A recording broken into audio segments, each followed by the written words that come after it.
Hi welcome to my YouTube channel. ఈరోజు వీడియోలో బచ్చల కూర పప్పు ఎలా చేసుకోవాలో చూసేయండి. సో ఫస్ట్ అయితే మనం 1 కప్ కందిపప్పుని తీసుకొని దీన్ని క్లీన్ చేసుకోవాలి. ఇలా నీట్గా క్లీన్ చేసుకున్న తర్వాత ఇందులోకి పసుపు అండ్ ఆయిల్ వేసేయాలి. ఆయిల్ వేసేసి నేను 1 కప్ కందిపప్పుకి 3 కప్స్ ఆఫ్ వాటర్ తీసుకుంటున్నాను. సో ఇలా వాటర్ తీసుకున్న తర్వాత మనము దీన్ని క్లోజ్ చేసేసుకోవాలి మిక్స్ చేసుకొని. సో క్లోజ్ చేసేసుకొని స్టవ్ మీద పెట్టేసుకోవాలి. ఒక 4 విజిల్స్ వచ్చిన తర్వాత మనం పప్పుని దింపేసుకోవాలి. పప్పు అనేది చాలా మెత్తగా ఉడకాలి. అలా ఉడికితే మంచిగా టేస్టీగా ఉంటుంది. పలుకులు ఉంటే టేస్ట్ ఉండదు, తినలేము మనం. సో ఫస్ట్ 4 విజిల్స్ వచ్చిన తర్వాత నేను దింపేసుకున్నాను. సో ఇలా దింపేసుకున్న తర్వాత పప్పుని మిక్స్ చేసుకుంటున్నాను. సో ఇలా మిక్స్ చేసుకొని ఇందులోకి సాల్ట్ యాడ్ చేసుకుంటున్నాను టేస్ట్కి తగ్గట్టు. సో సాల్ట్ యాడ్ చేసుకొని మళ్ళీ మిక్స్ చేసుకుంటున్నాను. సో ఇలా మిక్స్ చేసుకున్న తర్వాత మనం ఒక బౌల్ గ్యాస్ మీద పెట్టుకొని ఇందులో ఆయిల్ వేసేసేయాలి.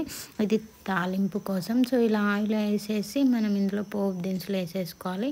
ఇలా పోపు దినుసులు వేసుకున్న తర్వాత ఇందులోకి గార్లిక్ అండ్ ఎండుమిర్చి అండ్ కరివేపాకు వేసుకొని మిక్స్ చేయాలి. ఇలా మిక్స్ చేసుకొని మనం ఇందులోకి ఆనియన్స్ వేసేసుకోవాలి. నేను ఇందులోకి కారం వేయట్లేదు, ఎందుకంటే పచ్చిమిర్చి కారం యాడ్ చేస్తున్నాను. సో అందుకని కారం యాడ్ చేయట్లే. సో నాకు పచ్చిమిర్చి కారం సరిపోతుంది. సో పచ్చిమిర్చి కారం వేసుకోవడం వల్ల పప్పు కూడా చాలా టేస్టీగా ఉంటుంది. సో నేను ఇందులో పచ్చిమిర్చి వేసి ఇలా మిక్స్ చేసుకుంటున్నాను. మిక్స్ చేసుకున్నాక కొంచెం మగ్గిన తర్వాత ఇందులోకి కొంచెం పసుపు వేసుకుంటున్నాను. పసుపు వేసుకొని అండ్ సాల్ట్ కూడా యాడ్ చేస్తున్నాను. యాడ్ చేసి మిక్స్ చేసుకుంటున్నాను.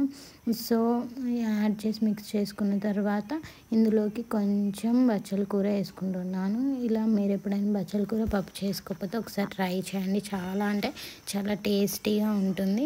సో బచ్చల కూర వేసుకొని ఇలా మిక్స్ చేస్తున్నాను. ఇది బాగా మగ్గిన తర్వాత మనం ఇందులోకి పప్పు యాడ్ చేసుకుంటాము.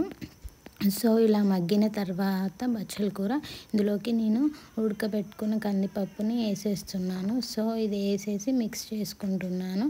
ఇందులోకి కొన్ని వాటర్ కూడా యాడ్ చేస్తున్నాను. సో ఇలా వాటర్ యాడ్ చేయాలి. నెక్స్ట్ మనం ఇందులోకి పులుపు కోసము చింతపండు వాటర్ వేసేసుకోవాలి. సో ఇలా చింతపండు వాటర్ వేసేసుకొని మళ్ళీ ఒకసారి మిక్స్ చేసుకోవాలి. ఇలా మిక్స్ చేసుకొని ఈ పప్పుని ఒక 5 మినిట్స్ బాయిల్ కానివ్వాలి మీడియం ఫ్లేమ్లో ఉంచి. సో ఇలా బాయిల్ అయిన తర్వాత మనము స్టవ్ ఆఫ్ చేస్తే మనకి ఎంతో టేస్టీ బచ్చల కూర పప్పు రెడీ అయిపోతుంది. సో మీరు ఎప్పుడైనా ఇంట్లో ట్రై చేయకపోతే ట్రై చేయండి. ట్రై చేసి ఎలా ఉందో కామెంట్ చేయండి. ఎంతో టేస్టీగా ఉంటుంది. ఒకసారి అయితే ట్రై చేయండి.